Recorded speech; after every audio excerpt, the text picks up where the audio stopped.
Namaskar friends, welcome to our YouTube channel.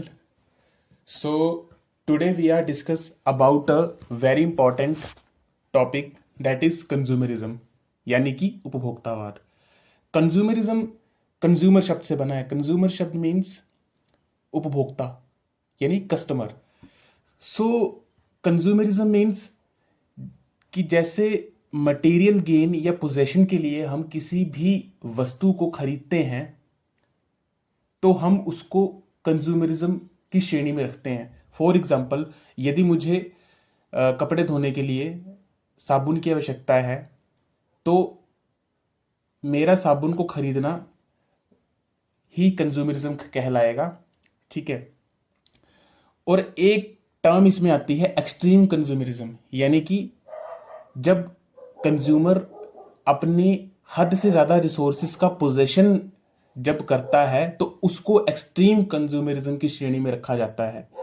सो हमने ये समझा उपभोक्तावाद क्या है और एक्सट्रीम उपभोक्तावाद क्या है. आज हम कंज्यूमरिज्म किस प्रकार इंडियन सोसाइटी को इफेक्ट कर रहा है, उसके क्या कारण हैं, उसके क्या पॉजिटिव और नेगेटिव इम्पैक्ट हैं और उसके फ्यूचर में उसका क्या स्कोप रहने वाला है, today we are discuss about this. ठीक है. सो सबसे पहले इसके कारण क्या हैं, कंज्यूमरिज्म के इमर्ज होने के क्या कारण हैं. तो सबसे पहले of course economic growth of a country. So अगर कंट्री का जीडीपी एक तरीके से कहें तो इंक्लूसिव ग्रोथ हो कंट्री में, यानी कि अमीर गरीब हर प्रकार से लोगों की पर कैपिटा इनकम जो है वो इंक्रीज हो रही हो, तो उसी कारण पर कैपिटा इनकम इंक्रीज होने के कारण क्रेडिट एक्सेस यानी कि हमारा मनी तक, पैसे तक जो हमारा एक्सेस है वो भी इंक्रीज होता है. ठीक है. और उसके कारण हमारी परचेजिंग पावर बढ़ती है. परचेजिंग पावर बढ़ने से हम हमारा रिसोर्सेज पर जो आधिपत्य है, जो हमारे रिसोर्सेज खरीदने की क्षमता है, कैपेबिलिटी है, वो भी इंक्रीज होती है.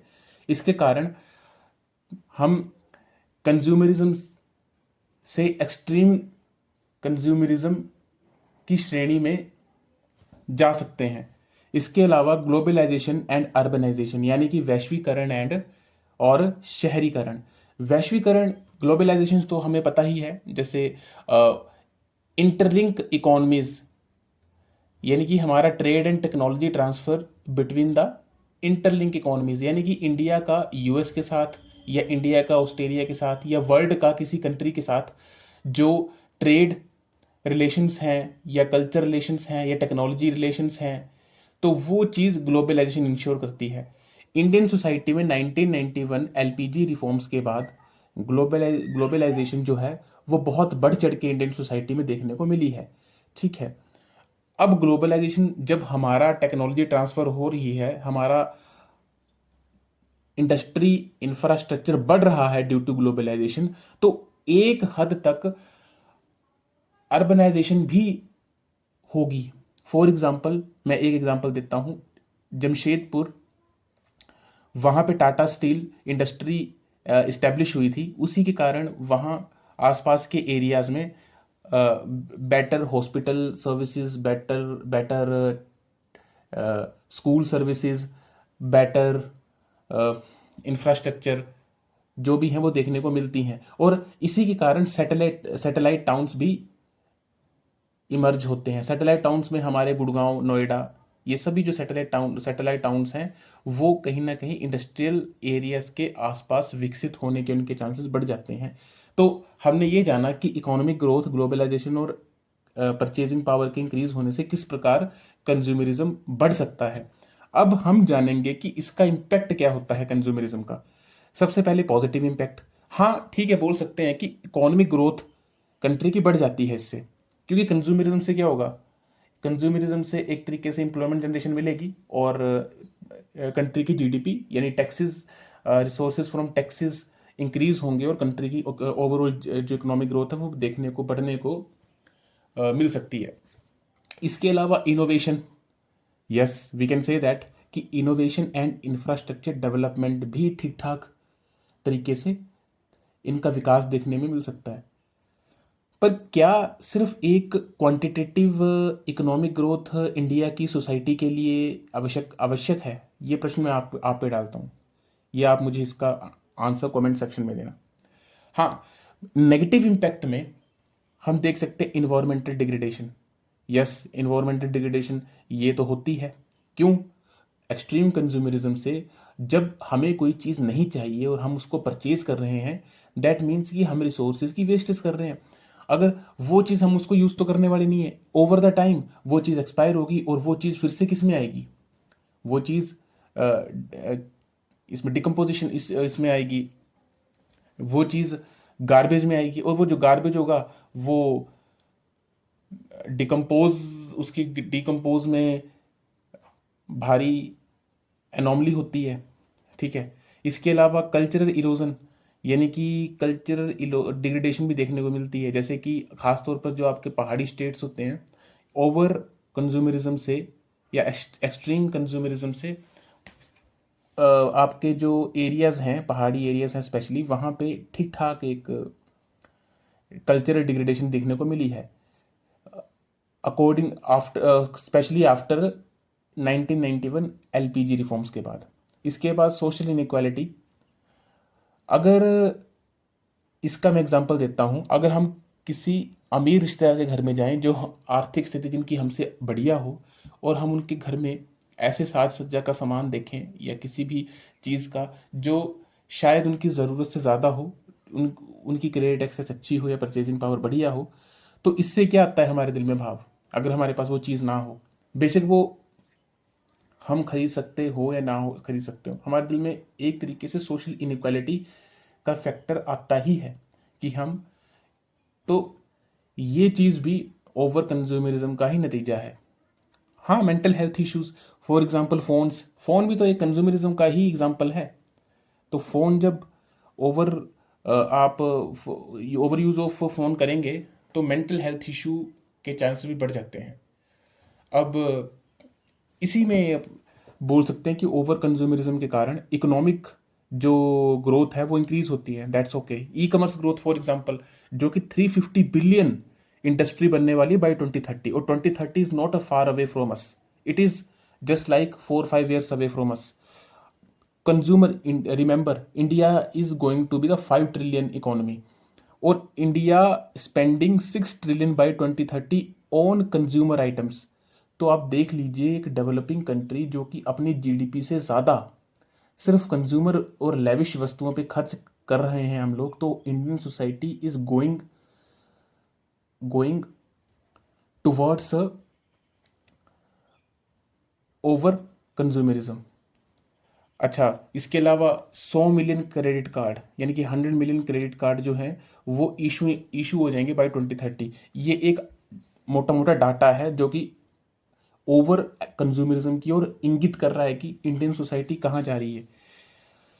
अब इसके जो एक्सट्रीम एग्जांपल्स हैं वो तो हमको देखने को मिल रहे हैं। फॉर एग्जांपल, अर्बनाइजेशन के कारण क्या हो रहा है कि दिल्ली और मुंबई में गार्बेज माउंटेन देखने को मिल रहे हैं। ठीक है। उसके अलावा hotspot of diseases, lack of civic sense, ऐसे जो चीज़ें हैं वो किससे देखने को मिल रही हैं? ये चीज़ें जो हैं वो इंटरलिंक हैं आपस में, ओवर कंज्यूमरिज्म, पॉवर्टी, अनएम्प्लॉयमेंट। ठीक है। अच्छा, इसके अलावा इन्वायरमेंटल डिग्रेडेशन, क्लाइमेट चेंज बहुत ज़्यादा खतरा है। तो ये कैसे हो रहा है? फॉर एग्जांपल, मैंने एक कंप्यूटर लिया, उसको मैंने यूज़ किया, मैंने एक लैपटॉप भी लिया, मैंने अपने लिए एक अलग से गाड़ी ली, मैंने बाइक भी ली, उसके अलावा मैंने लेविश चीज़ों से अपने आप को भर लिया। अब ये सभी चीज़ें, सिर्फ मैं अपनी बात कर रहा हूँ, मेरी तरह करोड़ों लोग हैं।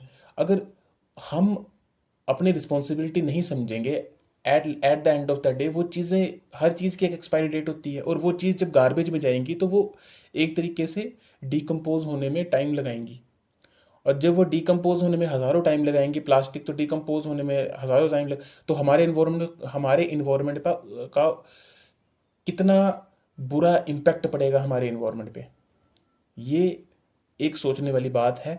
और मेरे ख्याल से अगर इंक्लूसिव ग्रोथ लानी है तो sustainable development should be insured. और हम जो लोग मिडिल क्लास के हैं, फॉर एग्जांपल, उनके लिए तो ये एक ड्यूटी बनती है, क्यों कि वो एक बेटर इन्वायरमेंटल इंफ्रास्ट्रक्चर अपने आने वाली पीढ़ी को दें। सस्टेनेबल डेवलपमेंट का पालन करें। अगर हम अपनी रिस्पॉन्सिबिलिटी नहीं समझेंगे तो at the end of the day we have money but sadly we do not left with the clean water, clean air and clean food, and that is the harsh reality of this. Over consumerism से social structure भी बिगड़ रहा है। Social inequality के साथ साथ capitalism और chronic capitalism जैसी समस्याएं विकराल रूप ले रही हैं आज। क्यों? क्रोनिक कैपिटलिज्म के नाम पर वेजेस डिफरेंसेस देखने को मिल रहे हैं। वेजेस डिफरेंस के कारण जो ऑटोमेटिकली, जो एक तरीके से बोल सकते हैं कि जो परचेजिंग पावर है, वो आज जो एसेंशियल परचेजिंग पावर है वो भी आज मिडिल क्लास के हाथों से छूटती नजर आ रही है। यानी कि आज हम जिस रिसोर्सेज की हमको आवश्यकता है हम उससे भी डिग्रेड कर रहे हैं। या तो आप समझ रहे हो कि इनइक्वालिटी का लेवल किस हिसाब से बढ़ रहा है। हाँ, और ऑक्सफैम की रिपोर्ट क्या बोल रही है कि जो सोशल इनइक्वालिटी है या इकोनॉमिक इनइक्वालिटी है वो इंडिया में 1950 के मुकाबले बढ़ती नज़र आ रही है। इसके कारण कई हो सकते हैं, कई फैक्टर्स इसके रिस्पॉन्सिबल हो सकते हैं। बट हाँ, उसमें से एक फैक्टर ओवर कंज्यूमरिज्म का तो है ही है। तो इसलिए we have to be very we have to be insure that हमें उन रिसोर्सेज को परचेज करना है, उन चीज़ों को लेना है जिसकी हमें आवश्यकता है, जिसकी हमें नीड है। अगर हमें हमारा पब्लिक ट्रांसपोर्ट से काम चल रहा है, that we do not have to be acquire so much automobile. अगर हमारा पब्लिक ट्रांसपोर्ट से काम चल रहा है, इससे हमारी स्पेंडिंग भी होगी, इससे हमारी सस्टेनेबल डेवलपमेंट भी होगी और इन्वायरमेंटल डिग्रेडेशन भी कम होगी। ठीक है।